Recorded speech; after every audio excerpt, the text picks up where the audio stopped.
All right. All right, all right, all right. Hello.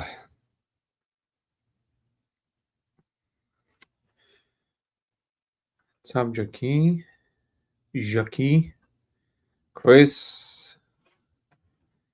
How are you guys doing?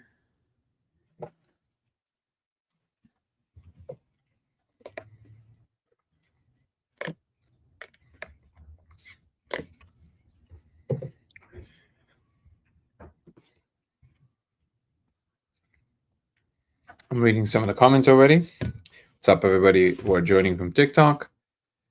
Two Japanese zeros and ones. If you want about the code, I don't think anyone has found that's close to what the code looks like. Yeah, it was never really zeros and ones, that's for sure.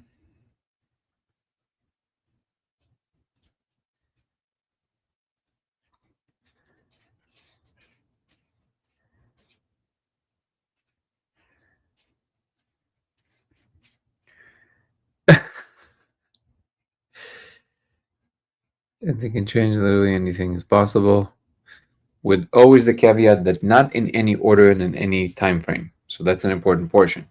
Yes, technically in an infinite universe anything is possible, but not in any order. Certain things have to happen before certain other things can happen. And that's an important distinction. So no, technically not everything is possible.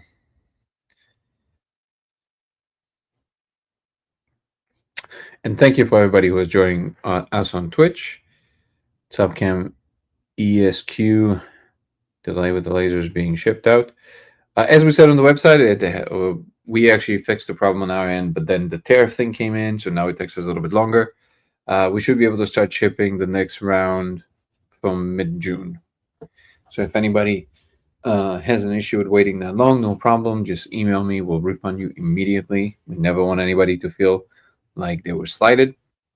But the next round will be going out mid-June. And we'll obviously be communicating with people.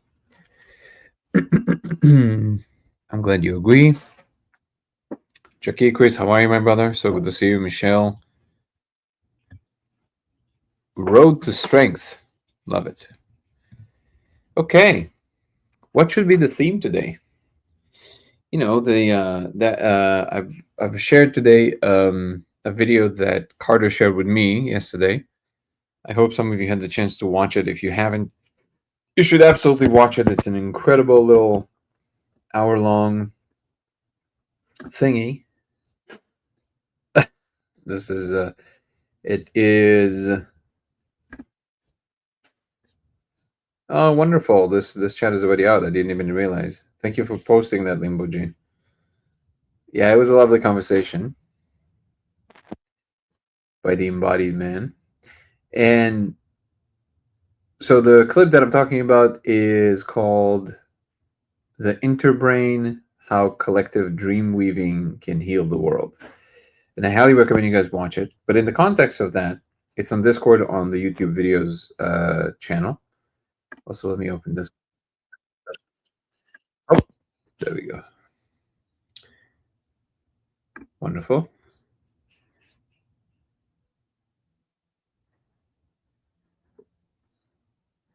Let me get my mouse so it stops making that noise with the sound. Audio is good. 1 second.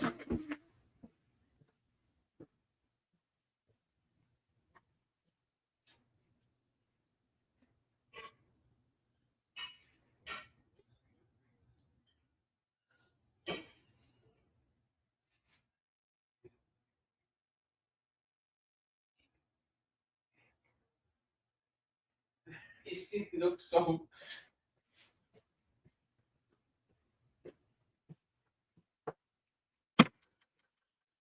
All right. So in the context of that video, I thought it would be interesting to discuss a little bit. What's up, April? Thank you. We hope you have a great day as well.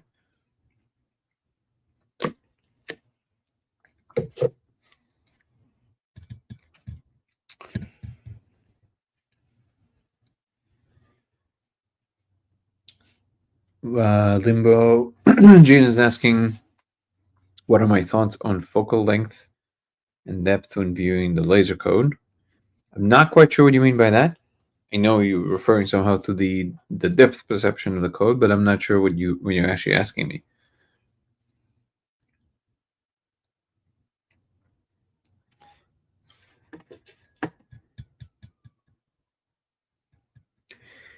And just a quick reminder, if you want to, if you guys want to join from Twitch, it's LaserX83 on Twitch. LaserX83 definitely helps the channel, so go and check it out if you will. Let's see what we have. Oh, you know what? I will make myself a note to stream because I keep forgetting it. There's just so many things to remember. Right, last time we also had 9 viewers on average. That's amazing. I appreciate you guys.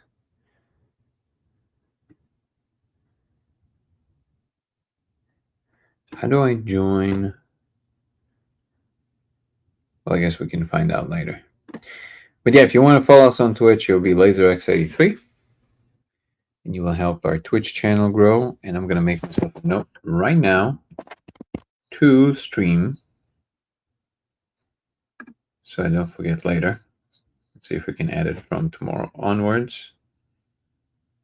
Let's say task play on Twitch. Recurring task.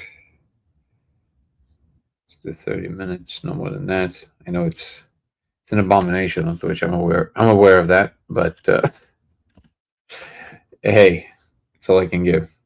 There's no way I can do more than that.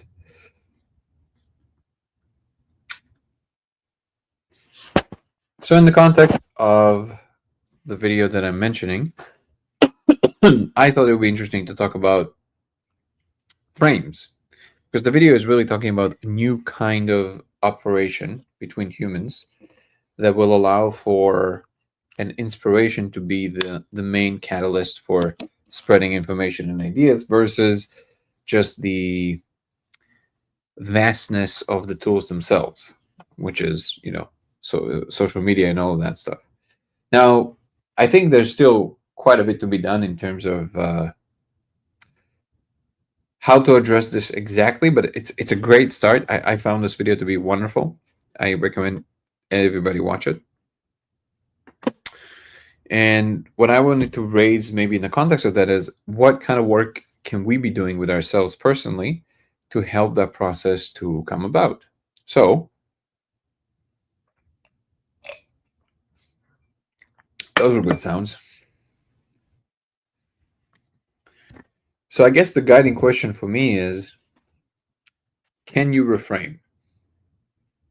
That's a guiding question for me. So whatever it is that you encounter in the world, you might agree or disagree with, can you ask yourself in that instance, can you reframe right now if you have to? So if you encounter some kind of information that you know, especially when you disagree with it, that would be the best practice, to see if you're capable inside of entertaining the idea of, if you would have to reframe everything you believed to be true and change it right now, because this new information that came in and it matches a completely different frame way more than what you so far have been entertaining. And the question is it something that you're capable of doing psychologically? If the answer is no, and for the most part it will be no, maybe this is something that we should all individually take the responsibility of to work on. So if there's a political opinion you disagree with, or somebody said something that really upset you or triggered you, can you be in the presence of that and just absorb that and just allow it for a second to be, and like really think about whether it matches some other worldview that you might not be comfortable with, and see if you can just play with that feeling. You don't necessarily have to. The question isn't, I'm not asking to actually do that, to like reframe every single time you hear a new idea, but ask yourself, can I, if I have to, and then play with that feeling, see where that feeling takes you, because the feeling is pretty uncomfortable, right? For the most part, when we encounter ideas that we don't already hold, they are intruders. They are ideas that we don't necessarily want to interact with because they are uh, somebody we're not familiar with in our house. And being able to welcome ideas that are not you're not usually comfortable with, I think, is a very uh, effective way of developing one's mind and making ourselves better nodes on a more universal network, because we can move, we can change angles, we can make turns quicker than we currently can, which I think will be very much needed in the kind of world that we're moving towards. Let me make sure I'm not missing any comments.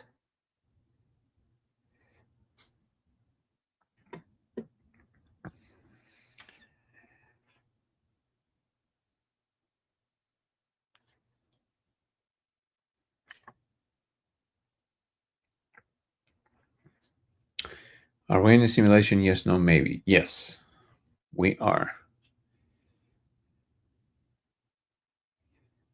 What's up, Nico? How are you, brother? Well, Blue Rooster, you turned on your computer right on time. Simulation, or the concept of simulation, is the closest you will get to accepting there's a God. Not necessarily.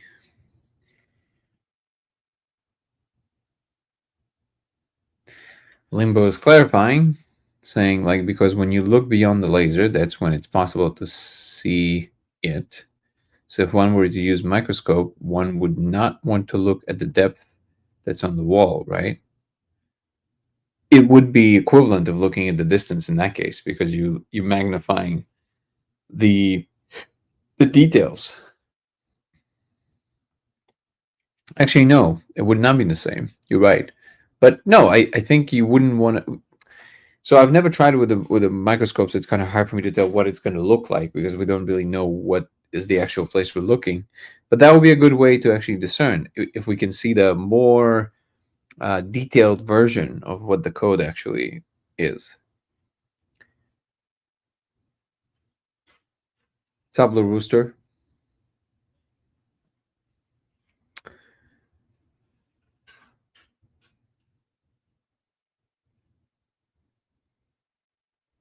Can I please show the breathing technique we use before taking the molecule? Yeah, we can do that. We can do one round in a moment.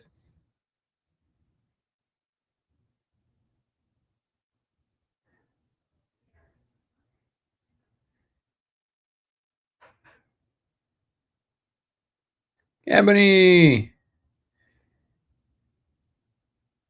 Well, I'm excited to know, Limbo Gene. Hold on, let me grab my.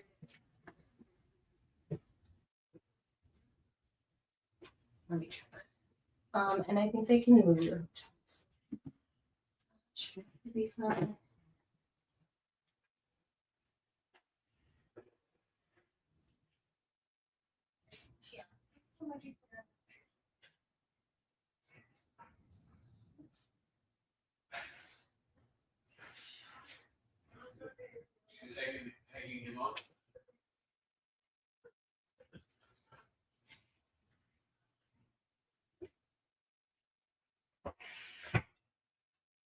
Yeah, excuse me.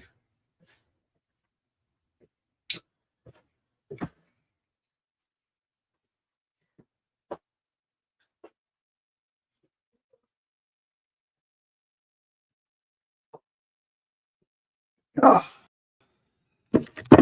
Crazy Cosmo is at it again.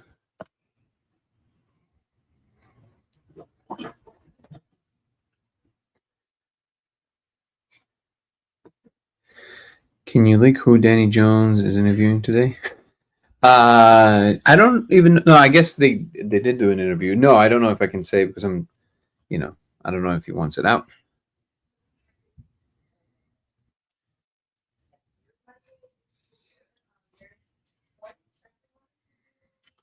Definition of a simulation is what varies. Wait, let me see that here.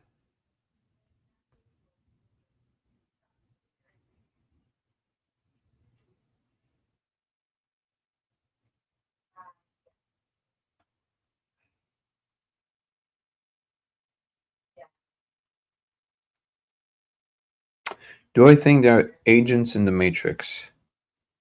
I think they are not what you would imagine. They would not be. They would not be occupying. Nice, Nico. They would not be occupying a whole person because a person is not really a person. A person is a collection of many persons. So agents are in all of us all the time. It's your depending on now whose agent. If you mean like the agent that works for the Matrix itself, doesn't really need that. Oh my God, hold on.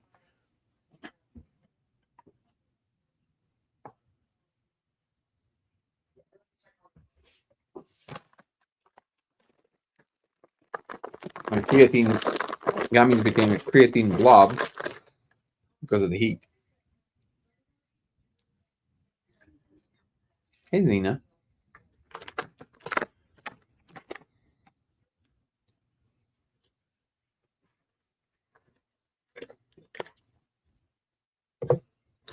Exactly. There's not one solid version of anyone. If you haven't noticed, when you wake up certain days and you feel quite different, and depending on how stable your psychology is, that can vary quite a bit. But even with people with incredibly stable psychology, there's still a collection of agents. They're never one agent, or at least the perception of one, right? And we have this unified self that we believe is the umbrella under which everything operates, but we're for the most part just the hostages of the ideas that we occupy. It's very difficult to get to a level where you truly are operating out of a neutral place all the time that is not constrained by any collections of ideas. You're always sampling from something. What's up, Ellipsian? Good to see you. Fun Maker, how are you? Exactly, feeling quite different an hour ago, and it can change from second to second. It's also not one thing. It's a bunch of things combined into one. By the way, if anybody wants to come on and chat, feel free to do so. Just leave me a comment on TikTok on the bottom that tells me exactly what you want to talk about, and that will make it easier for me to decide what time I can bring you into chat. Otherwise, I'm going to have to decline because I don't know what you're coming on to chat about, and we're trying to keep things pretty structured. Kirsten, how are you?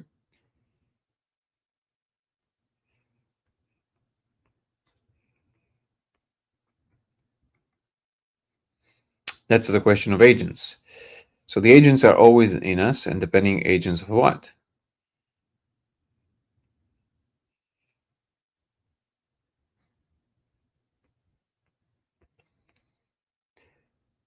Wait, it keeps writing, jumping on me. I wrote some books to master the simulation, just as Jesus, Buddha, and others did. All right. Wait, because you wrote books, you feel you mastered the simulation, or wrote books about mastering the simulation?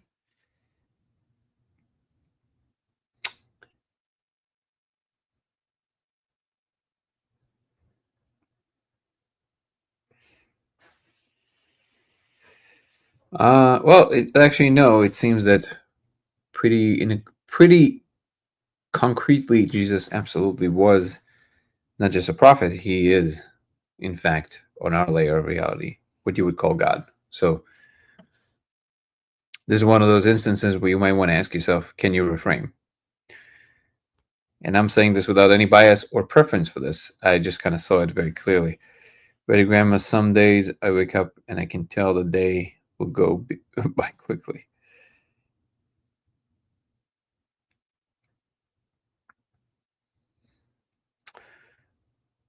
Thank you. Somebody said they like my shirt. You can get it on codeofreality.com. We have this is going to be a collector's item because this is our old logo. So you can get it on codeofreality.com. It has, have you seen the code? Did you see the code on the bottom? On the back. And this shirt is now available on codeofreality.com. And we only have a few more left of this. So if you want to grab this exact one, go grab it on codeofreality.com.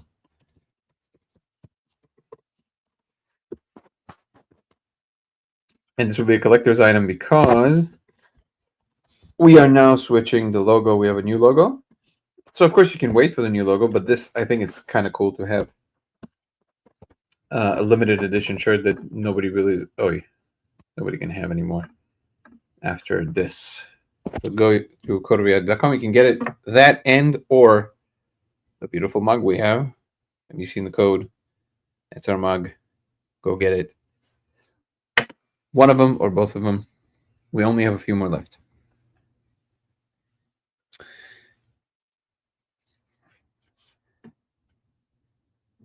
Indeed. Jackie, is that how you pronounce your name? I'm not sure.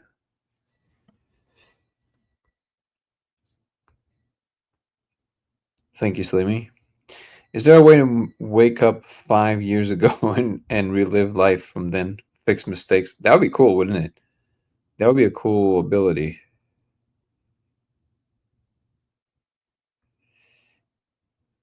I know you're tired of this, but can you give details, a description of the code?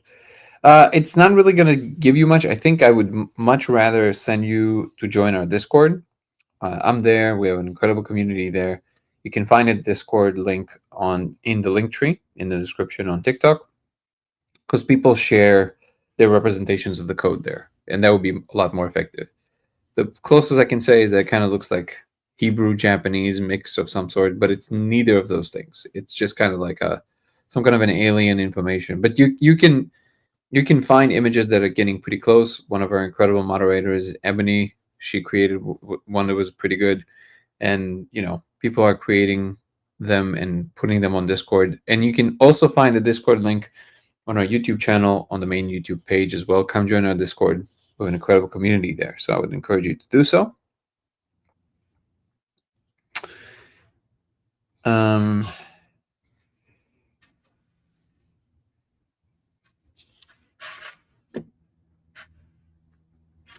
Should we be praying to him? Well, I'm not, so I can't tell you what to do. All I can tell you is to report honestly of what I'm seeing, and maybe even this was shown to me for just some reason that isn't necessarily the exact case, but it was under the banner of that is the case. So I can't say that part.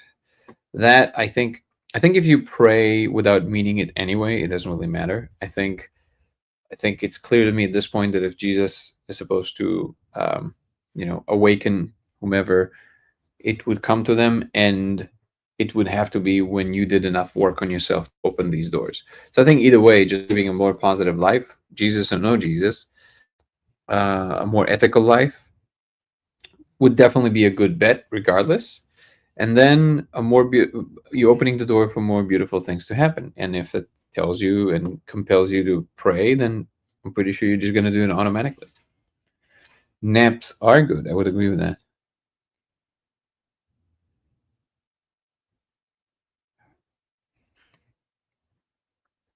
You wish you could redo the pandemic. That's an interesting one. Realize I have daddy issues as a man. That's a big realization. The new lines is also gonna have the longer sleeve for sure. Why, you already planning for the winter?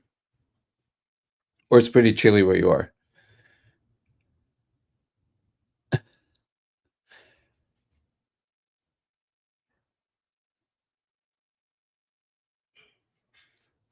Yeah, this design is only gonna be with this shirt. What's up, USCE? And you fit. Yeah, if you guys don't mind, don't type these words on TikTok because they ban the chat. So you can just say the spirit molecule or deems or something. How do you fit experience in the current human paradigm narrative of thinking? Well, I think it's a lock. I think it's a key of some sort of opening a particular ability of the brain to see beyond the veil. That would be the short way of describing it. Couldn't an entity realize you've seen the code and modify things to prevent your understanding? Exactly. It was never a secret. It's not like I discovered it by mistake and they were like, oh my God, okay, we got to cover it up. No, it was made to be discovered. So believe me, if they wanted to make it invisible, it would be invisible forever.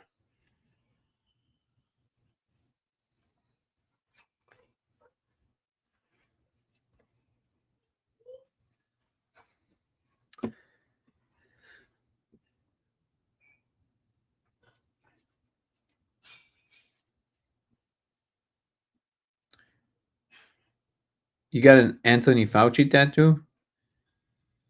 You wouldn't get it? Or would you do it all over again because you have no free will?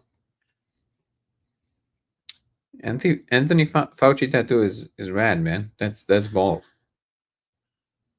Good to see you, Ellipsian.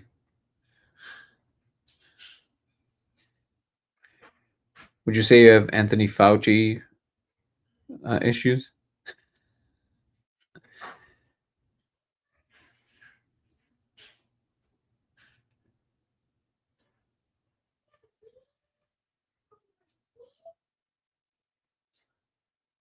Our parents don't need to be our only source of love. We can find it in chosen family.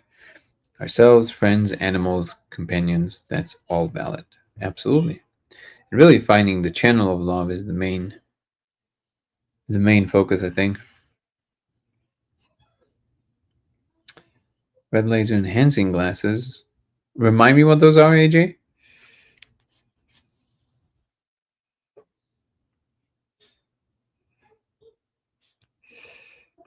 What are things that make you believe it's not a hallucination? There's a few components. A good question. It's the realism of it. It's how specific it is, how HD it is, how stable it is in space, and how unchanging it is no matter who you are, where you are, when you are. Those would be the main reasons.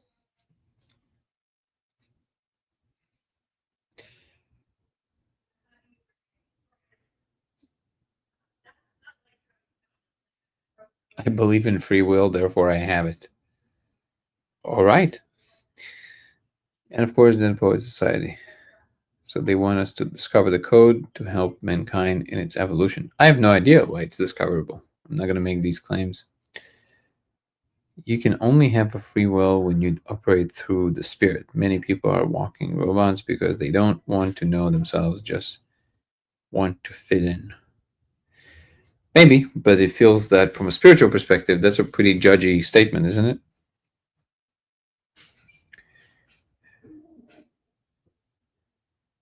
Have I tested it with someone who didn't know about it? Yeah, of course. Absolutely. I saw some reptiloids. I love reptiloids is my favorite. They were friendly. I think they are. Reptilians. I think I might be reptilian in the hyperspace. I'm not sure.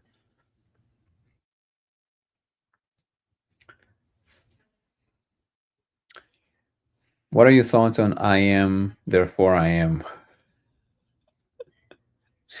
Um, I have no thoughts on that, Nico.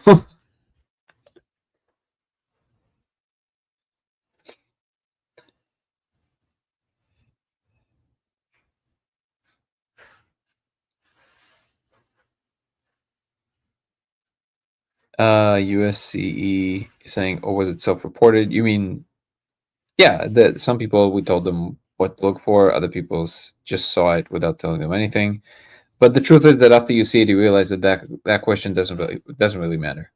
It doesn't have the kind of appearance that you would expect from something that was suggested to you. You don't get something so coherent over on such insistence with such insistence to be what it is with things that are suggested to you because they would always be a result of they would always be a result of susceptible to change because your mind is being suggested things all the time. The code, when it becomes what it is, it never unresolves from that. No, the movie will be out, Fredward, in the end of the year. And the letters in general the same for everyone. Seems to be. And if so, do you think there is a way of decoding? Decoding, I don't think is the point. I think the point is understanding what the structure is. And then you can maybe start doing something with it of the flavor of decoding. But I think that first we need to figure out what is it that we're looking at, which we have no idea. Both on regular and 5. It works also on mushrooms, on Aya. It does work with 5, yeah. And if you guys don't mind, don't spell the letters because TikTok is really weird about these kind of things. So you can just say 5 and I'll know what you're talking about. How did I get the idea? Yeah, it's a long story. It took years. This is what the movie is about. Oh no, no, you're good. Most people don't know, but now you do. Yeah, the process was pretty long, and that's what the movie really tracks. Well, some of it, and I had some scientific ideas coupled with some intuitions, and I just combined them over the years. Oh no, I don't think it blocked you. If it has, then it's for a different reason. I don't know why it would block you for these. But if you mention it too many times, then it would definitely flag the chat.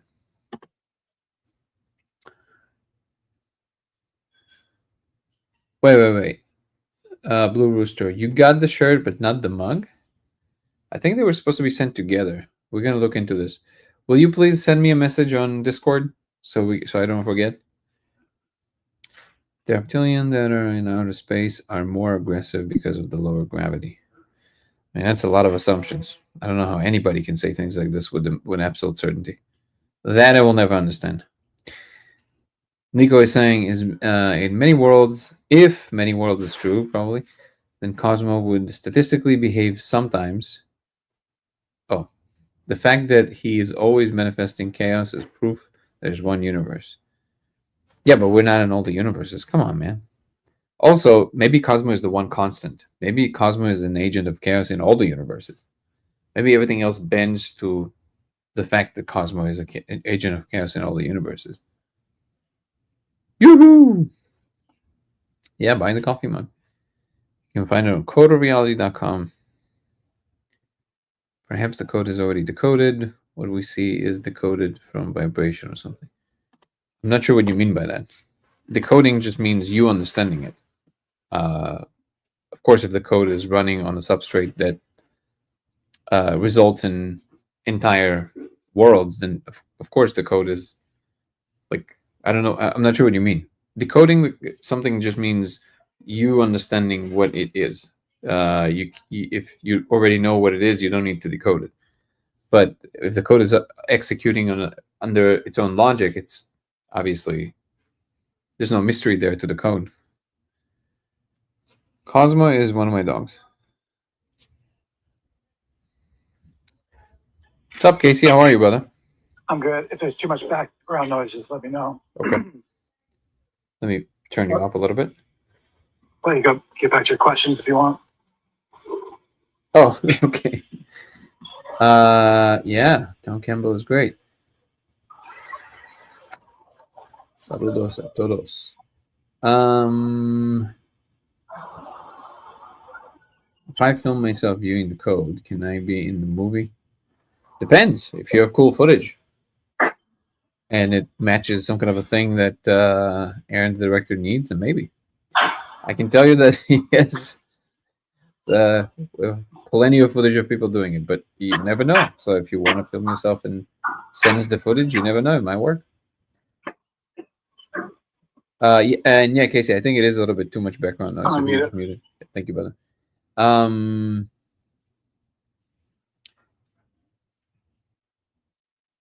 It's probably bullshit. It's just stuff I read online. You know how everything on the internet is true. Oh, it is. Yeah. No, I'm sorry. You didn't say it was on the internet. Then of course it is true. You actually can't put anything on the internet that isn't true. Everybody knows this. It's a rule. Why would code be visible? Why would human comprehension matter to whatever code might mean? Probably because they're supposed to. It might be a breadcrumb for a certain level of emergent intelligence that when a civilization reaches a certain level of understanding and builds particular devices and or engages in particular processes that signify their understanding, i.e. building a laser, freebasing the molecule, things like this. So it already shows the universe that you can understand a thing or two about chemistry and about quantum mechanics. Then maybe something appears for you that you then go, oh, interesting. And it kind of pulls your attention to pay attention in that direction so you can keep investigating in the right direction.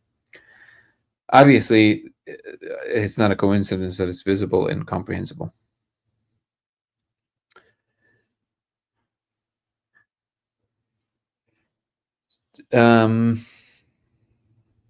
You familiar with Tom Campbell and his My Big Toe? Yes. Yeah, resonates, and at the same time, Tom limits himself, to my mind, in an arbitrary place that he really doesn't need to do that. Tom, for some weird reason, postulates that the simulation in our level is limited to Earth, which is, why would you do that? What does that got to do with anything? So aside from that, I pretty much agree with every single thing he says.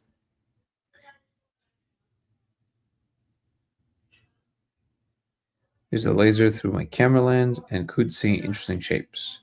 What do you mean through camera lens? Oh, like shine it on the camera? Is that what you mean?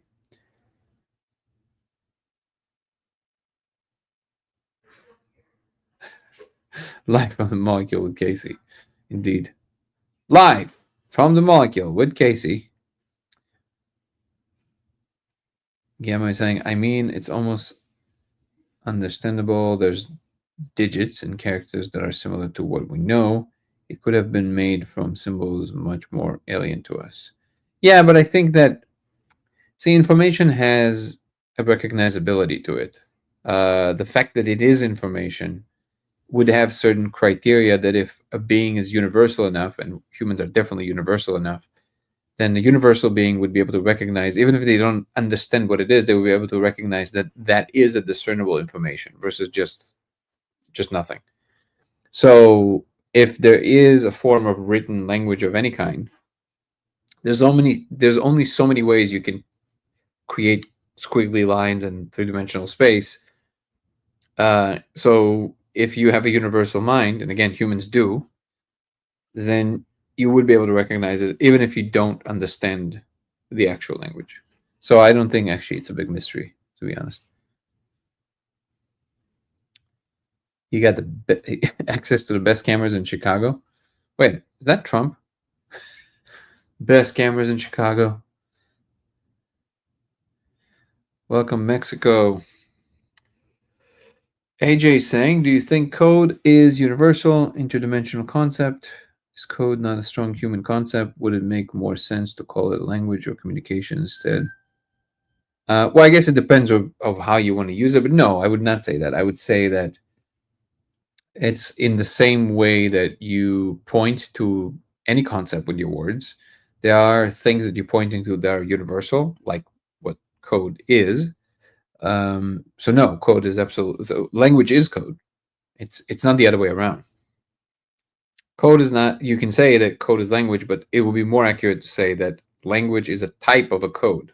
Code is a much more fundamental thing, because what it is, it's instructions to a computational system to do something, and there's different levels on which you can express that code that eventually has to translate to a binary of some sort or qubit of some sort, and then you have some computational process that is occurring. So no, code is a universal term. That's what the universality of computation is, as discovered by Turing, Alan Turing. Anybody looked at Rocks from Space? No, not yet.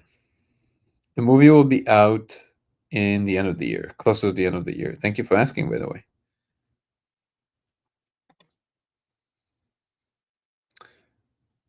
Annika Harris. Yeah, Annika's cool. She was exploring recently. She's like she's like the spin-off show after Sam Harris. What if you're just watching the lasers code? Well, that's not possible because when you're moving the light, the code is not moving with the light. That's very easy to say a simple no to that.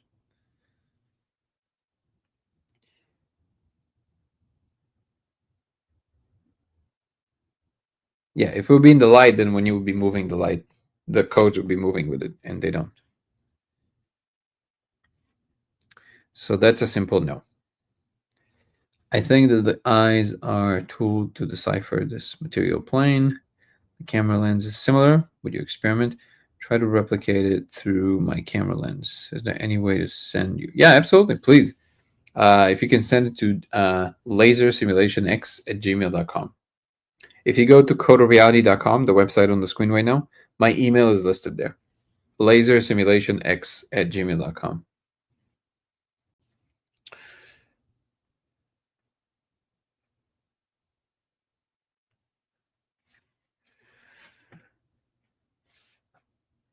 Will you be submitting the movie to festivals like documentary festival? Well, we don't really know what the distribution will be yet. So yeah, good question. We have no idea. I feel like it's tied to the information field consciousness. Maybe even the morphogenetic field could be all related. Yeah, probably something like the morphogenetic field, I would say. Can I write music for the documentary? You again, all these conversations would have, if you're serious about it, you would have to talk to Aaron, the director. These are the creative decisions that only Aaron can make. It's a little bit of a strange structure where I'm involved in helping making the film, but really I'm also the subject of the film. But everything has to do with creative decisions. Aaron is the captain, is the final arbiter and decider. So if you're serious about it, email me to DengoProX. For this kind of stuff, it's DengoProX. So, but please don't conflate them, guys, because if you send it the wrong content, the wrong email, I will just ignore it, unfortunately. Otherwise, there's just not enough compute power in my brain to handle information that goes into the wrong place. So, Ellipsian, if you're serious about this, you can email me to this email. Anything has to do with business and things like this, you can email it to this, dengoprox@gmail.com, and I will forward it to Aaron, and you can start a conversation. And he can tell you if there's any need for music at this point, because I know we have a composer on board, but I don't really know what his decisions are around also incorporating other pieces of music. So it's very possible, but you're going to have to talk to Aaron. And as for results of tests and things like this, again, you can email it to lasersimulationx@gmail.com.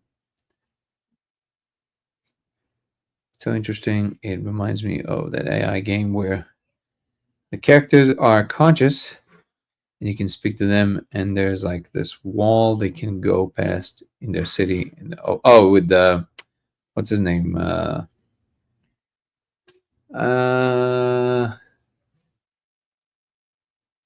What's his name?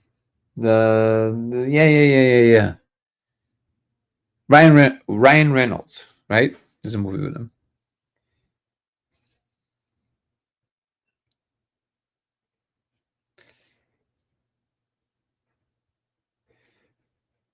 My perfect blind spot. Have you tried to move the laser line fast up and down like an old black and white TV to get a window to the background? But think it is your encoder layer probably in my trip. I'm not sure what you mean. If I move the laser quickly, what does that do? I don't understand.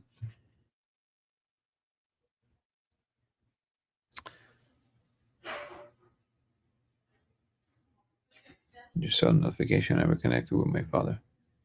Oh, what do you mean reconnected with your father? It was did you not talk to your father for a long time or something?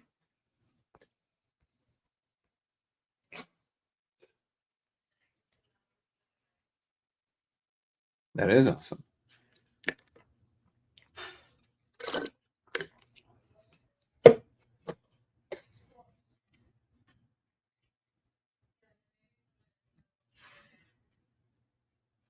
That is kind of cool. Nico is in the house.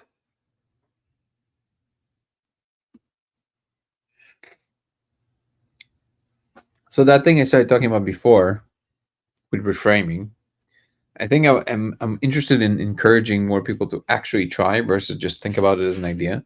So especially with things that are you feel very passionate about, right? So like I think politics is an easy one because a lot of people feel passionate about it. So imagine watching news reporter, government official, anybody who you completely disagree with, and then see if you can be in the presence of that. And again, it's painful, of course, but see if you can go beyond I disagree with them because, like, you might still disagree. You don't need to let go of your convictions if you arrived at them carefully. That's fine. You don't need to let go of things that make sense to you because you did the work. It's not in every case that you have to be able to just completely reframe because maybe you are right about whatever it is that you believe. But see if you can be in the presence of that and absorb enough of it without seething with hate. And then see if you can see, okay, even if I don't agree with their conclusions, can you try and see the humanity in the person, which are probably trying to do their best to understand the world, and maybe sometimes are even being not necessarily the most honest interlocutors, and they are doing nefarious things, or pulling a fast one on people just to look good, which is what apparently most people do. But see if you can look beyond that and just see, okay, well, they're doing it because they're scared, because they want to look a certain way, because they want to present something, but not in a hateful way, but in an understanding way, in which you can see the human behind all of these attempts to communicate an idea. Practice. It's a really good practice. It's painful, but it is kind of amazing how quickly you can make some shifts if you allow yourself to do this a couple of times.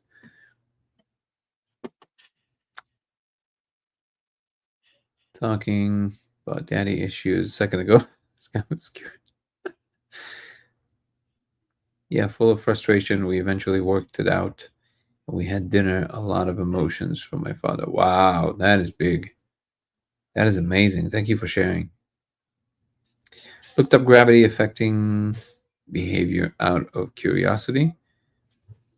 All I found was some increased anxiety with mice with hypergravity. I don't. Okay. Oh, is that relating to the previous comment with the lizards?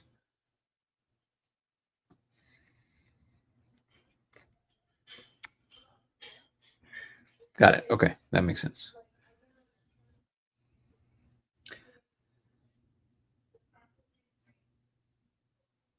So you're saying that because some of our beings are experiencing anxiety in lower gravity, you think that lizards in space, they're more nefarious?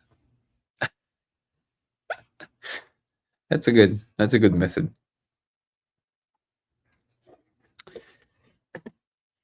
Let's see what else we can get into.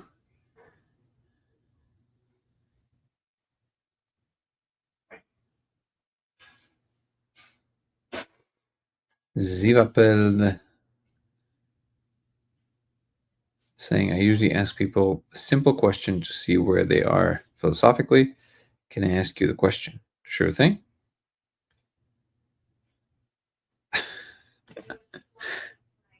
Wait, those are not lizards. What is that? Is that a lizard?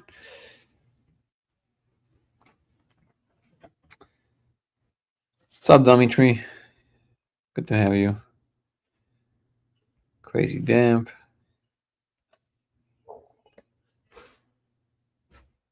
Ricardo.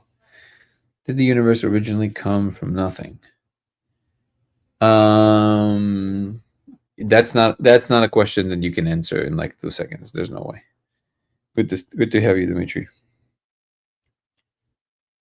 Because it has to do with defining a nothing, and what does that even mean? How can you ever refer to a nothing from a something? All that stuff. It's an infinite loop.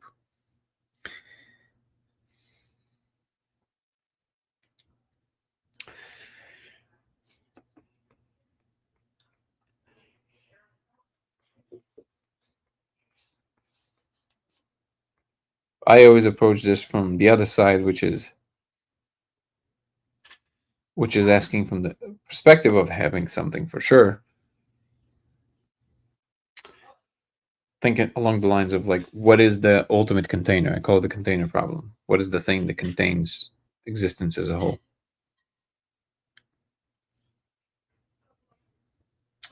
Probably when they weight decreased.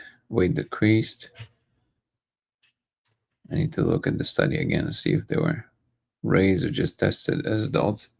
Yeah, I mean, there's a lot of, I mean, if you're entertaining it seriously, it's not a real way to determine anything about any other interdimensional creature because you don't know the first thing about them.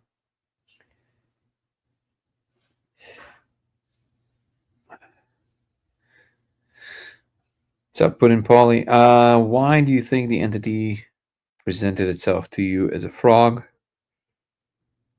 Whoa! When it taught you to play guitar. I don't know, but I saw this lady talking about all these beings that are some kind of a high beings or whatever, and they are kind of look like amphibians, but they're close to frogs. And there's even a name for them or something. Apparently, that's their real. When they take shape, that's the shape they take. I don't know anything about that. All I can say is that's how it appeared to me, and it seemed pretty conclusively the way that it is. Like it didn't look like a shape shifting thing. No, I guess it's fair to say, how would you ever know if it's shape shifting or not? True, there was an essence to it. If I have to kind of like that's their shape. That's what they are. I'll be experimenting this weekend with 7 diffractive cross beam lasers, 6 surrounding. Whoa, that's intense. That's amazing. What's up, brother? I'll try to pull this off without too much noise.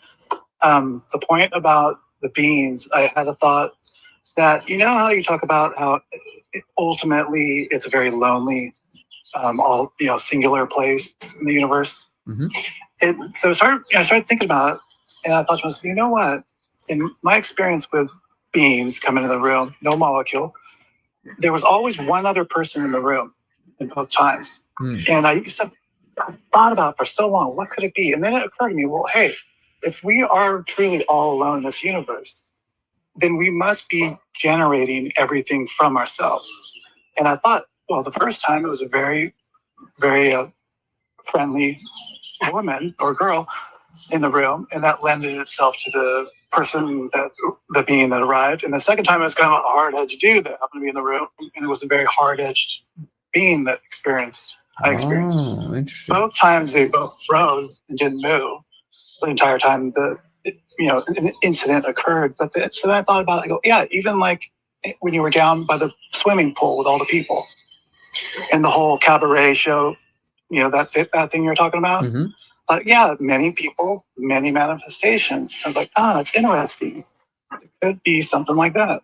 And then It's possible, for people that are, yeah, possibly. And for the people that are just alone and encounter all these beings, it's just like how, the deepest reaches of our psychological makeups, all kinds of terrors and benevolent things reside.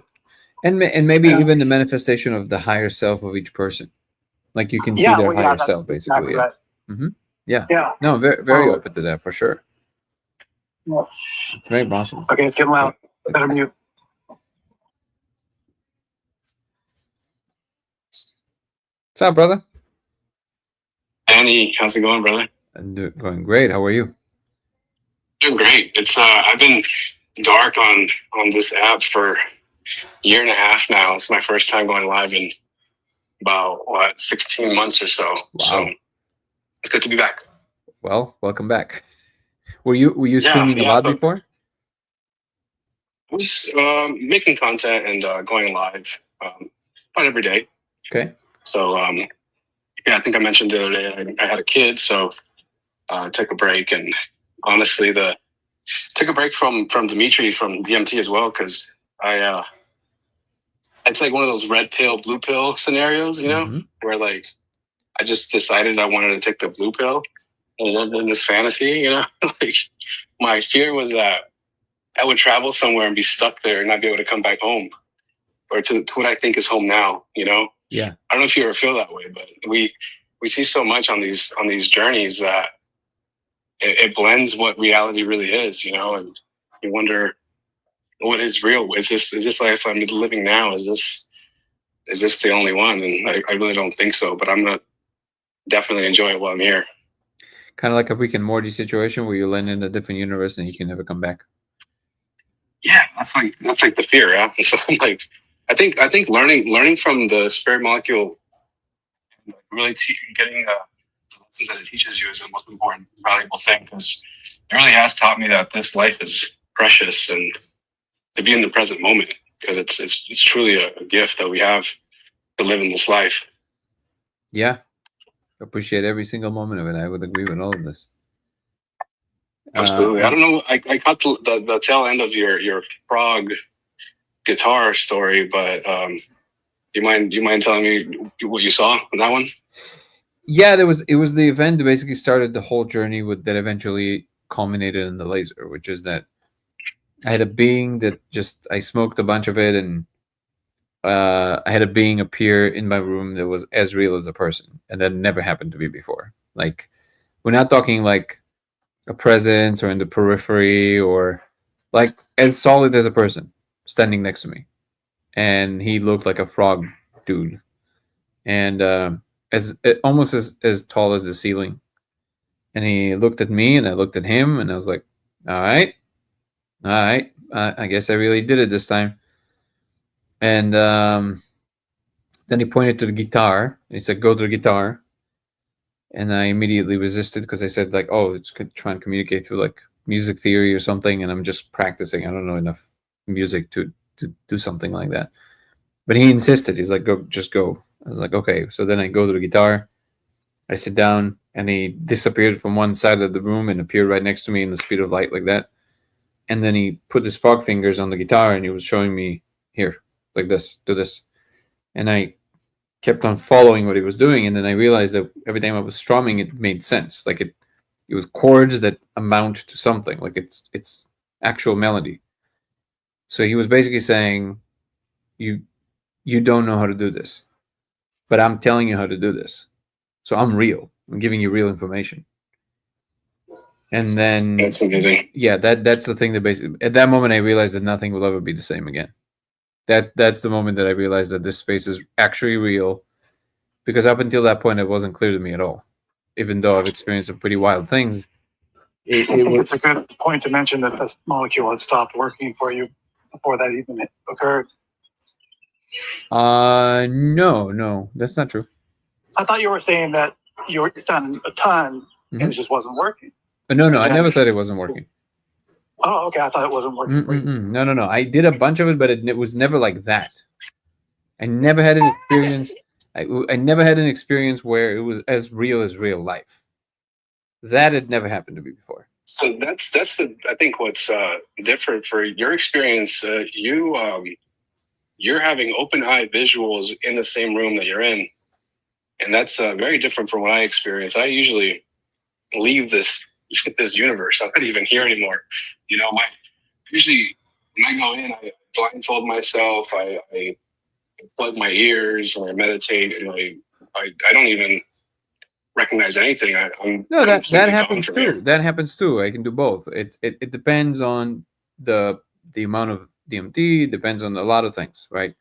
But there's, for all intents and purposes, I've had enough. So first of all, I already have a weird mind. So like people like Casey here with us as well. There's, maybe you're like this, I don't know, but I later discovered, as I was kind of started interacting about this stuff more online, I realized that that's actually pretty rare.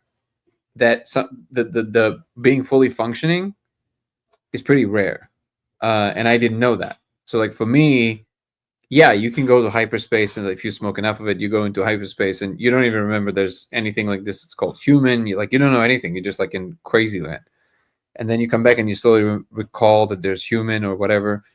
But now that I've been facilitating and I've been showing a lot of people, I actually discovered that we're not all the same at all. So there's people actually divided very, very distinctly in the middle. Some people naturally go inwards. Some people naturally go outwards.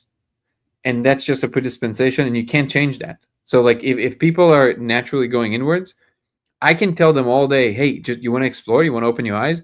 They'll be like, uh-huh. And then they'll automatically just close their eyes. They'll go in. Other people, like me, for example, uh, I close my eyes now as like the biggest bore in the world. Like I'm like, yeah, I see all the stuff. I'm like, this, it doesn't compare to what you see with your eyes open, right? So then, and I realize there's just a type of a person, because some people like that, even if I tell them to close their eyes, they won't. They'll be like, oh, like, I want to explore. I want to they want to get up. They want to look. They want to. Now, even people that explore with their eyes open, if you smoke enough, you don't need to close your eyes. It doesn't matter. Like you'll just be there, frozen in space. You'll be like this. Yeah, But you're not seeing open, anything. you're still You're not just there. you're out there. Like it doesn't matter if your eyes are open or closed. It makes no difference whatsoever. But yeah, but like with that particular instance, so here's the thing: because I'm so hard-headed, I guess, in terms of like, I don't believe anything. Never have, never will. It's not how my brain works. I don't understand what the word believe means, right? In the sense of like, well, I believe that I don't know anything. I don't know anything until I for sure know it, right? And that quality of a mind, they had to try and convince me for a year that they're real. Like for a year, they were showing me every single day. I was going into the space every day, and some days I would be there all day. So like literally, I would go to the store, to the gym, I would drive, I would go to school, I would do everything on it. Like I would not be almost one moment without being on the molecule all day. And this was going on for like 14 or 15 months. Okay. So, and every single day after that happened, after the frog guy appeared, because that was crazy. Because like even for you some were chasing that. no, I that wasn't chasing experience again. anything. I was, you don't understand. I never chased anything in my life. Like in terms of these substances, like I love them, but I never chase ever. It's not my thing. So I've done crazy doses of things. I've done 21 grams of mushrooms. I've done, I K-hold myself on purpose and then smoked the whole gram of spirit molecule, was out for 45 minutes. I went as hard as you can go. But I never, it's when it's available, let's go, let's have fun. I never chase. But when that happened, it had nothing to do with chasing. It's like I discovered that there's another portion of reality that I did not understand until that moment is real. And for some people say to me, yeah, of course. I'm like, yeah, I don't know what you mean by that. What do you mean, of course? How can it be, of course? Like, no, it cannot be, of course. I don't even believe you that you're saying, of course. I think it's like a virtue signal when somebody says, of course. No, it's not, of course. You don't know that. So the fact that it was all of a sudden clear to me that that was actually real, because up until that point, I was like, oh my God, this is what a crazy trick of your mind, right? And mind you, this was already, I've been, doing the molecule for what, almost a decade? Like I wasn't new to it. But then, so I've seen it do all kinds of wild things, all kinds of wild things. But when that happened, and by the way it happened, so I came back from a meditation retreat. I felt called to do it.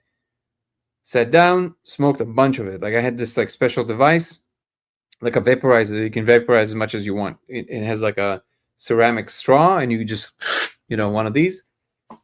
And I put I think I've emptied almost an entire bag, like on the plate. And then he smoked like a bunch of it. I just torched it. And then I was sitting there. I was just kind of like half sitting, half laying on the bed. And then I was looking at the ceiling, and about 40 plus minutes after, I realized that nothing happened. So I smoked so much of it and nothing happened. Because I realized I was just daydreaming the whole time. I was like, wait, what? Oh, right. I smoked. Now, there's also a possibility that there was a whiteout. That's possible too. Because when there's a whiteout, you don't even remember you did anything, right? But I realized that I didn't experience anything, which is not really likely because I always experience something. And then I had a thought. I was like, I don't know why that thought all of a sudden came. It was something that Terence McKenna said in one of his talks. He said, this is not a DRUG. This is an alien disguising itself as a DRUG. And for some reason, in that instance, the certainty of that being the case, in my mind, went to full red, like 100%. I was like, wait, what if it's actually that? Like, not metaphorically or higher self or none of these metaphorical third eye talk. None of that. It's like, what if it's actually an alien civilization that is in an adjacent space next to us, trying to constantly communicate, and we're just too bamboozled to be able to do it, because every time we go in, it's like, bah, and they're like, pay attention. We're like, bah, right. So that thought was in my mind, like, what if it's actually for real the situation? The second I thought that, I didn't smoke anymore, which is weird because it was like 40 minutes after. Without smoking anymore, just by having that thought, everything flashed white. The whole room just went, like everything flashed white. I was like, what? And then I heard whispers all over the room. They're like, okay, he's paying attention. What do we say? Like it wasn't English, but it was like I understood the meaning of what they were saying to each other. And I was like, and then this guy appeared right next to me. He just like appeared next to me. And I go, like it was like this, like this, like this. I could probably touch him. And after something like this, you don't just go, oh, whatever. No, I'm like, okay, what is going on? And then I started smoking every day. And every time I would smoke, it would be like a phone call. it would just pick up from the same place we stopped, and they would show me all kinds of things. It took me to like other planets, show me kind of like how some of the stuff that were done like way back in the day, all kinds of things. And it would show me also like very esoteric things. And I was like, what? This is crazy. This is so crazy. How can this be? This can't be. This is like a fairy tale. So then every time I would go, every day my brain would still convince me, no. Like it's like you just discovered a really cool trick to play with your brain. And every day they'll almost be like frustrated with me. They're like, dude, what do we have to tell you? Like we're real. This is, you nailed it. This is it. Yes, this is what's going on. And I was like, no. And then they kept on insisting. And then I read online that this is a thing that happens. Like some people experience, it's a very rare thing, but it happens. And other people experience it as well, where they're like, all of a sudden have like a full on, ultra realistic, like for real actually happening to you. You're living like literally a movie, like a Hollywood movie. And people are just saying that aliens appear and talk to them. The same thing that I was experiencing. And I was like, how do not more people know about this? This is crazy.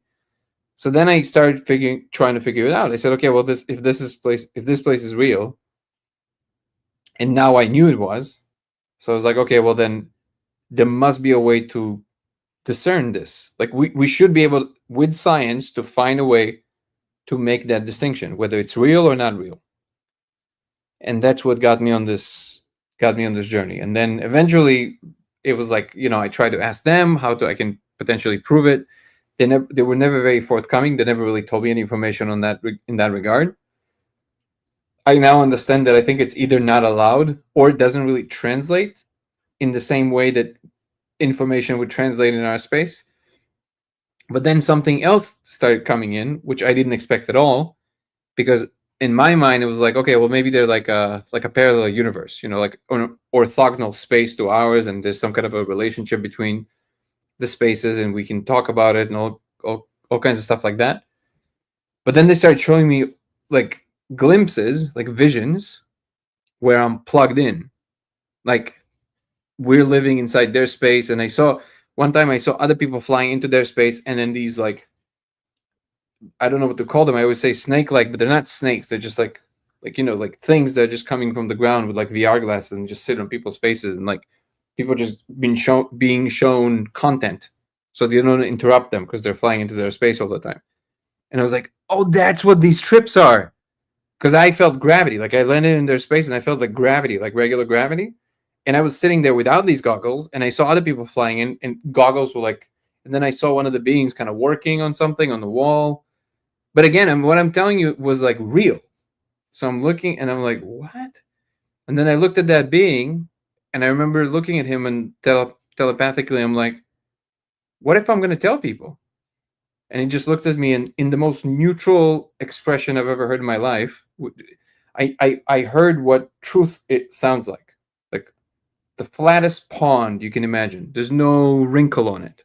So it's like there's no emotion, there's no stank on it, or there's no added information aside from the information that he said. And he basically said, sure,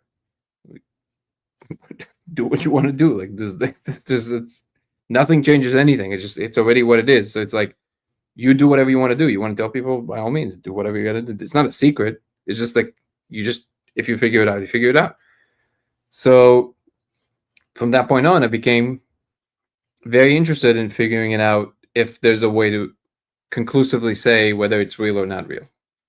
And that eventually, like maybe 5 or 6 years after that, I all of a sudden realized that if you project a laser, it has to be diffracted, you would see something, like it's supposed to do something. And I tried it, and it worked. And when that worked, I started showing other people, and other people started seeing it, and here we are. Yeah, I think the same thing goes for everything in life. I think people are going to believe it when they see it themselves. You can make a movie, you can tell everybody that you see, but people aren't going to accept it as true until they see it themselves, because there's so much more that goes into it, just from the visual, like the emotions you feel while you're on these trips is probably more extreme than the things you see. I don't know if you agree with that, but yeah, absolutely. Some of the emotions that I felt is just profound. mean, plenty of people, there's tons of people in this world, tons, maybe half the world will believe it, even if they haven't seen it, just because that's their nature. So that will happen. But also, yeah, I agree with that. But also, my role in this whole game, whatever you want to call it, is not to convince anyone. I'm not to convince anyone. I'm just making information available. I'm a reporter. That's it. I couldn't care less if nobody accepted it. I know what I know.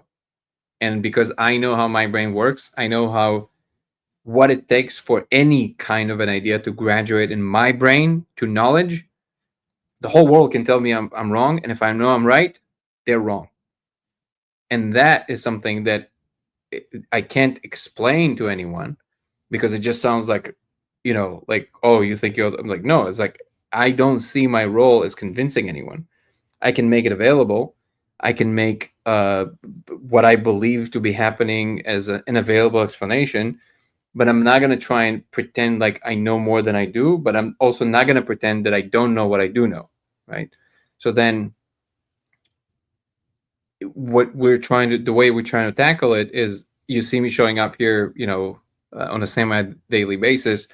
This is just like a little adage that I'm doing just to kind of give back, just to interact with people, do that. Most of my days spent in working on the actual research. We have a whole thing going. We have scientists at this point. We have software engineers. We have team builders. Carter is like the most incredible team builder, problem solver that I've ever seen in my life, and is my partner in crime on this. And people like Casey that came and joined, and they always support and always do the experiments. We're shooting a movie. The movie is just another thing that we're doing, but our work is research. It's making information available. It's not convincing anyone about anything. If the process requires more people understanding it and knowing it, that's what will happen. If the process needs only a few people to understand it and know it, the right number of people and the right kinds of people, so they can help the process to happen the way it needs to happen, that's exactly what's going to happen. We're following the way of the Tao. We're not pushing, we're not pulling. We're just doing what feels right in the moment.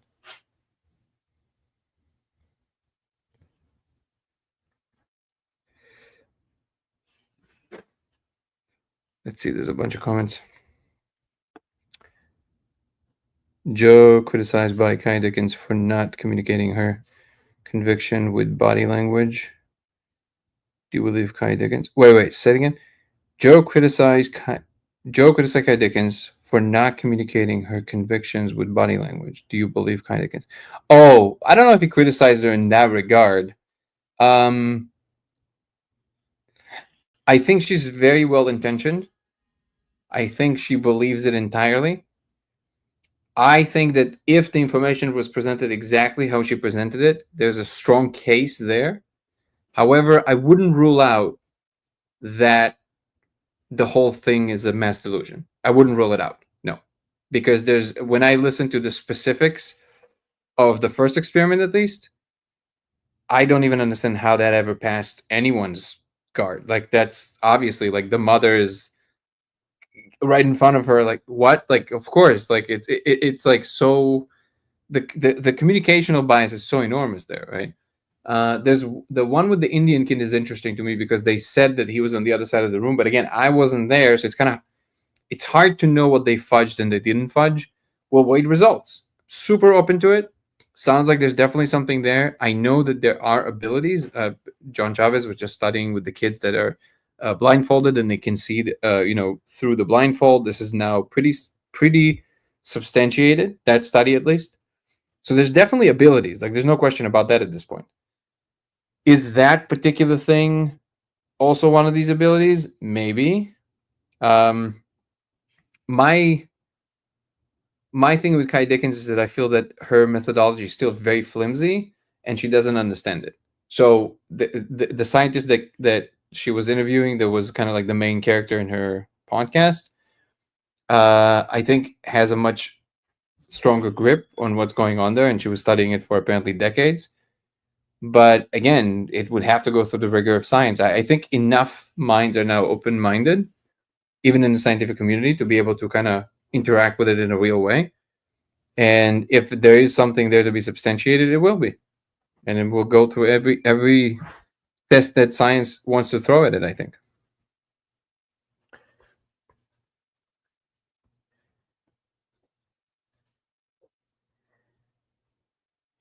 tend to believe what entheogens have to say over what people say or what people report.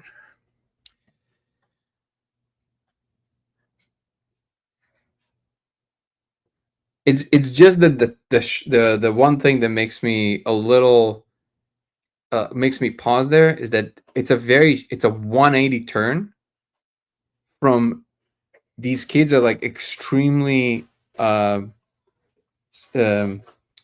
like they are so disadvantaged in terms of communication and all of that to all of a sudden being the masters of all communication. That turn seems to me a little bit too, it's too big of a jump.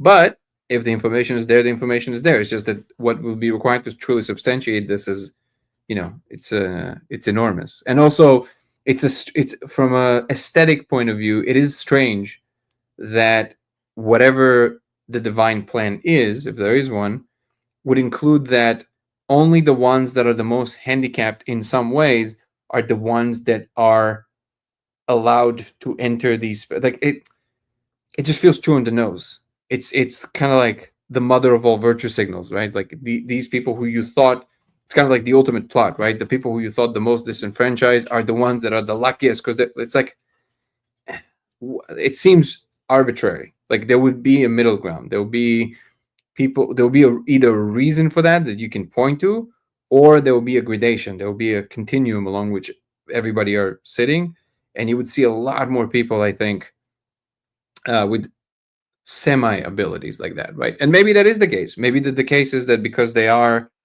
so tuned into a different place, they're much more open to the influence of this other thing. But again, all of that needs to be substantiated, and I don't know if it was yet.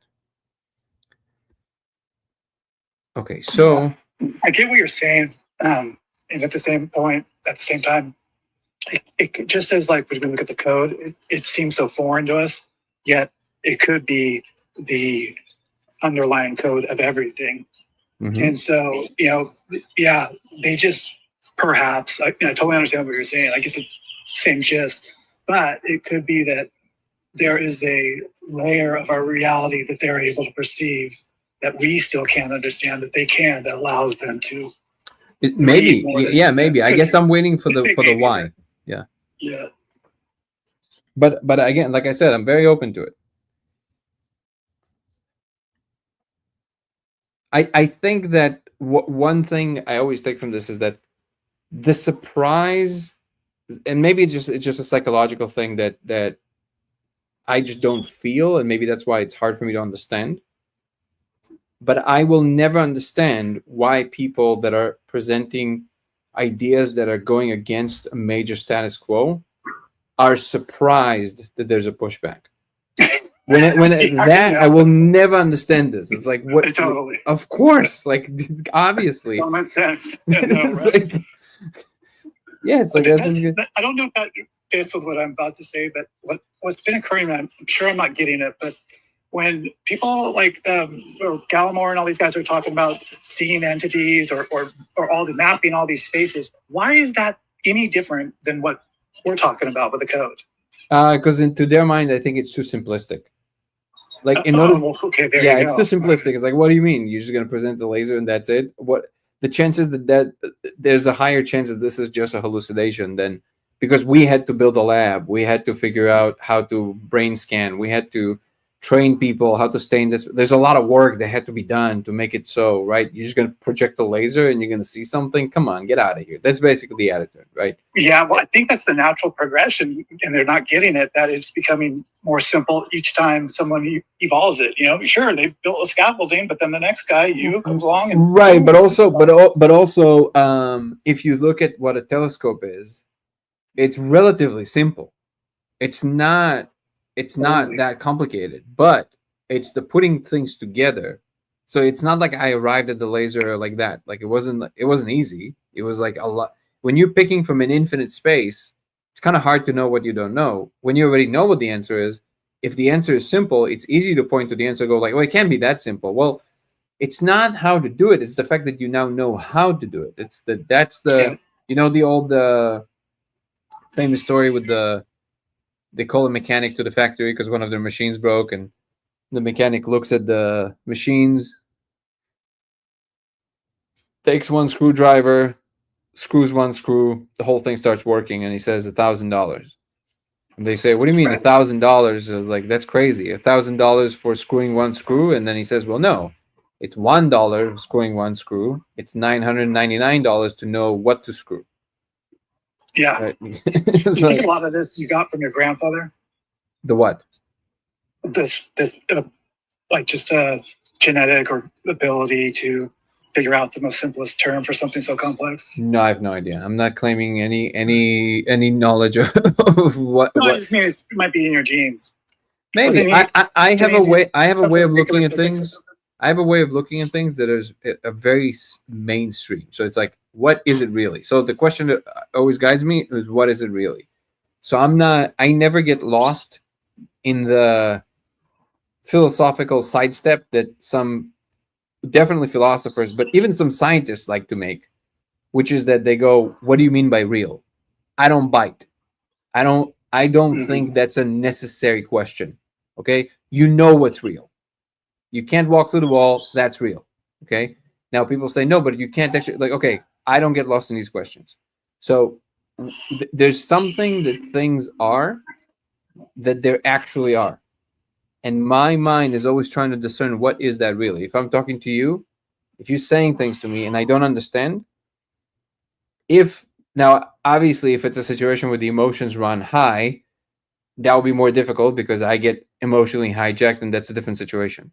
But if I'm in in a normal state, if I don't understand where you're coming from, my tendency is not to say, "Oh, like I would, like I don't. This is you're crazy."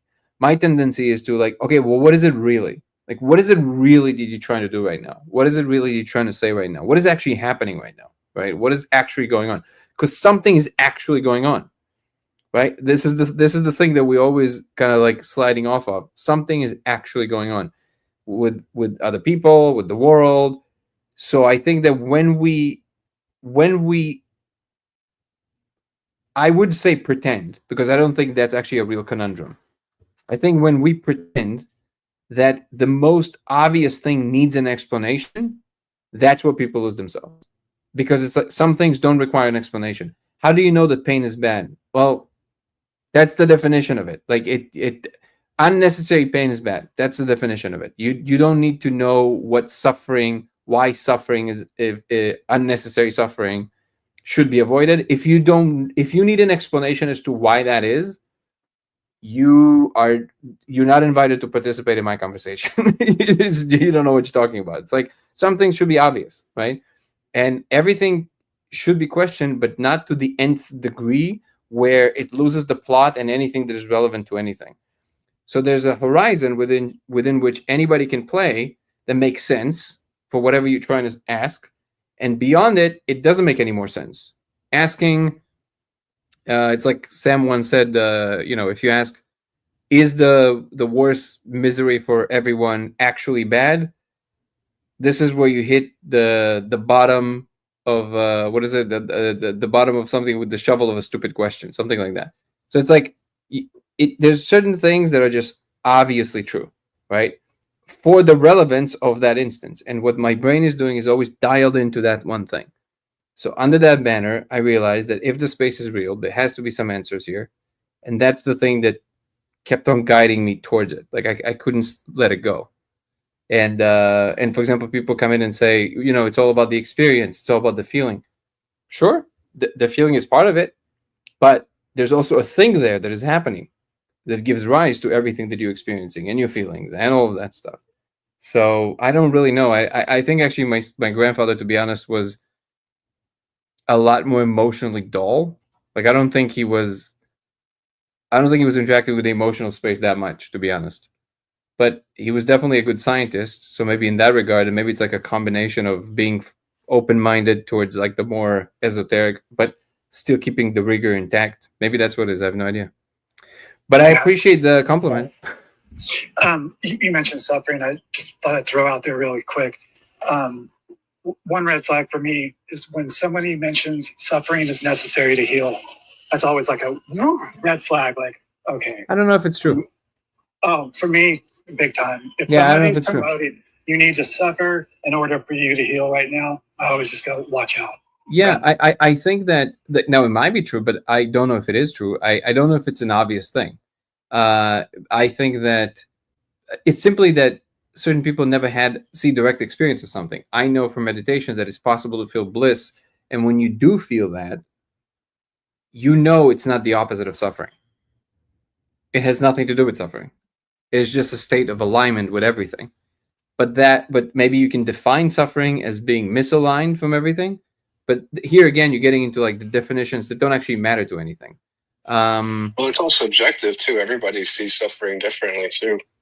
Somebody's worst day could be somebody's best day. I agree, but then And again, vice versa. but yes, but there are also commonalities that are close enough to one another that allows for these communicational bridges. So, for example, I would never be able to understand anything you're saying, nothing, unless there will be some similarities, or at least assumed similarities between what I'm experiencing in my inner state and what you experience as your inner state.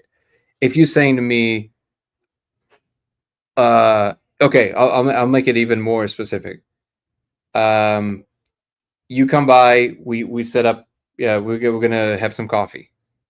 You come over limping, and I go, what happened? You go, dude, I fell face first, banged my knee on concrete, like full on, and I go, and you go like, yeah. Do you think we don't understand what we're saying? Or do you think there's enough of what banging your knee on the asphalt that is similar enough for both of us that we kind of know what it is, right? So yeah, I don't know exactly what you experience, but I bet you it's not infinitely far away. So it's like it's close enough. And if there would be no situation in which we can experience internal experiences that are similar enough, we would never be able to say anything to one another. And that is what is very often being brushed under the rug under the banner of individuality and promoting the beauty of individuality. Well, you don't know what it's like to be me. No, I do. I actually do. Like I know close enough, and you know close enough. Otherwise, we wouldn't be able to talk, right? And by the way, this is what is being hijacked in higher level conversation when people say, "Well, you're not that race, so you can't know how they feel." That's not true at all. We're all humans. We all experience very similar things. There might be things that are a lot more, esoteric and specific and out there and rare. And yeah, that would require a lot more attempted communication. And ultimately, if they don't have even the ballpark of that kind of an experience, psychedelic experience would be one of them. If somebody has never done, the molecule, explaining to them what it is, it's basically impossible. But that's because it's different in kind. But I think that within the frame of being human, including all the spiritual abilities that we all carry, there's enough similarities there to do something with, talk about, experience through just conversation. And by the way, no contemplative or meditative practice would ever be possible en masse if there would be no truths about everybody as a whole. One of the things that really hits you hard when you do Vipassana long enough is how similar we all are. Actually, we're really not that different. Like it's literally just sit there, do this. Everybody basically gets the same results, right on time, on the same day. Everybody's trajectory is almost exactly the same. How do you explain that? We're not as unique as we think we are, and I think that's beautiful, actually. Wait. I remember once I said to my buddy, I go, I think I'm an empath. He goes, you're not an empath. And I go, well, maybe. And he goes, let me send you a video. And he sends me this video, and it's. Wait, you disappeared. Eat it. And I started cracking up, and he goes, you're not a fucking empath. Good point, man. Wait, I missed you in the middle. You disappeared on us. You said something. He sent me a video, and the video was like the start of one of those huge 10-speed bike races, and they all crash right at the beginning, like big pile up. And I started cracking up at the crash, like, oh, hey, it worked, because you're not fucking empath. Good point. Oh, you don't know what it actually feels like? Yeah. I would agree absolutely that people differ. Like there's some people that are much better at being able to feeling other people's inner states, and other people are not. But ultimately, there's a lot that can be said and translated between the different frames. Otherwise, it's always this fragmented thing. Like even the idea that to me, always the idea that we're all one for the sake of saying it is basically a fragmenting idea. It's not a unifying idea, because Yeah, same structure, different design. Absolutely. There's always that same core. it's exactly the same core, but we are separate on this layer, and that should be acknowledged for the sake of the what it is currently. Like pretending that it's not that is also, I think, doing it disservice. I think my biggest I don't know, the place out of which I'm operating is that I want to know what is it really, and I think there's an answer there. And I think some people would bite the bullet and say, no, I don't think there's an answer there, and that's fine. I just don't think that's true. I believe there's such a thing as being wrong. Other people will say, no, that's just to what each person believes is what's true. I disagree with that. I think that it by itself is a truth claim that can be tested. But the reason that it matters to me is that it's important to know what you're mapping and make it fit as close as possible to the actual territory. Not for the sake of just knowing it, but for the sake of ease of navigation and for the sake of building a better world. It feels much more in flow to be in connection to what in fact is going on versus all the ideas we have of what we think is going on, or what we think, what our emotions telling us that are going on. Very often people say it's very important for people like you to do that, because you become captains of ships, and ships full of people, and navigate them through this abyss that we're heading towards. It's really going to end up being like that. Yeah, I think there's a responsibility in knowing what the map really is, and versus like thinking that you know what it is. And I think that there's a virtue in every single person's predispensation, but as long as it doesn't claim to have the ultimate seed of everything, people tend to extrapolate everything in terms of what they are, and that I think is not in the service of working as a true collective. I think it's an illegitimate move. Yeah, it's a vast fabric of millions of threads, and it's just when individuals are able to see the weave in its entirety throughout all this time, they're able to then share or pass on this this tradition or knowledge. Yeah, it's not one thing, it's a huge weave. Yeah, on the one hand, there's some people that their intuition is their strength, but they always have to have this one extra component of allowing themselves to also be modified. So, for example, we say, "Well, I'm an empath, or I feel very strongly. I know, and then they ignore the fact that sometimes because they're like that, they can be manipulated easily to think they know what's going on, when in fact they're literally being manipulated by somebody who sees that that's what their strength, that's the only way they perceive the world, and then pulling a fast one on them and basically manipulating them to believe something that in fact isn't true."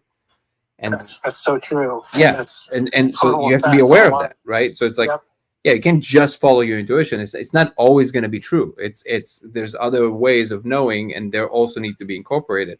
So it's true of each and every individual, but it's also true across individuals. We have to trust people with that particular skill, and then knowing when the mainframe wants you to now step up and do your thing, because now it's requiring information to be perceived in that way. And then I think the balance comes. Like slowly the balance comes when you stop thinking of everything in terms of competition and think of things in terms of a unified field that is working together as individuals. I think that what is being too quickly got rid of here, which is that the node is almost like immediately being removed from the picture. It's almost like, yeah, well, we're all one. Okay, cool. But that does not mean you're not an individual currently functioning within the framework of the one, which is also important to remember. That's why that video that I showed on Discord is that's a pretty good one. I don't know if are you on our Discord, Dimitri? That is a killer one. That's a good one, isn't it? Yeah, it's really good. I don't think I am, but So come join our Discord. There's a video that I've shared on the YouTube channel. We have a really nice community there. You can find it in the link tree on TikTok, and that I bet you would love this one. I bet you we can find a lot of agreement in this little. Well, it's not exactly a clip. It's 47 minutes, but it's pretty incredible. This kid put so much work into it. I was very impressed. It's called the Interbrain How collective dream weaving can heal the world. A really, really, really incredible YouTube video that this kid made. Yeah, I'll check it out. Yeah. Okay. So So I'll say one That's thing real all. quick. So if everything is one, and if you believe that your consciousness is eternal, then we can be individuals right now, but ultimately with consciousness lasting forever, we cycle through each individual consciousness. So when I go on these journeys on the spirit molecule, sometimes I live, different lives through different entities. I've been different people, like humans, and I don't want to call it reptilians, but like a Why not? lizard humanoid in They're the awesome. past. So like I have lived other lives, so I've seen through the lens of another body as my same consciousness, if that makes sense. It does. Sure, but notice that in every one of these lives, you were that unit doing that, right? Yeah, I was feeling the emotions and going through that life and seeing it through that, basically wearing a different lens. Like I was still me, but the different body. Yeah. There was one experience where I was a little kid. There's another experience where I woke up and I was in this, like, I don't know if it was like some sort of like hospital or some sort of like clinic, but I had tubes attached to me and I was looking around and my body looked like non-human. And that one in particular, I woke up thinking, holy crap, I was just in this wild trip and this is my real life. So yeah, definitely. How do you explain that to someone who hasn't done the DMT? Probably don't need to. Put that in words? Probably don't need to explain. We'll just send them flying. I think that it comes at the right time to the right people to do something. Like nothing is not. I really believe in it. It sounds like you believe that as well. That everything happens for a particular reason. So like, what is this for? And if you experience these things, it's probably to carry some kind of a knowledge that can be shared. But the sharing of it is not for the sake of sharing of it. It's probably for something has to do with helping others, waking up, understanding that there's more, and it would only have the right emphasis at the right time. When we emphasize at the wrong time, it all falls apart because it's just the wrong moment for it to be expressed. And sometimes it's kind of hard to know because we're also excited to share these ideas. The more I talk about it publicly, the more it's clear to me that not every story is for every room, and not every knowledge piece is for every instance. Like there's a time and a place, and kind of knowing what is what and when is really the main art. Because knowing something that's the easy part. It's like, okay, but now what do you do with it at the right time, at the right place? That's really where the main discernment, I think, needs to be applied. All about the delivery, definitely. All right. Well, I think I have to adjourn for today. It was lovely. Thank you, guys. Everybody, I always ask people to follow the people that are connecting, is because all that appears for me on the screen is just Dimitri. Is that your handle? I think the official handle is dummy.tree. Okay, dummy.tree. So everybody follow dummy.tree.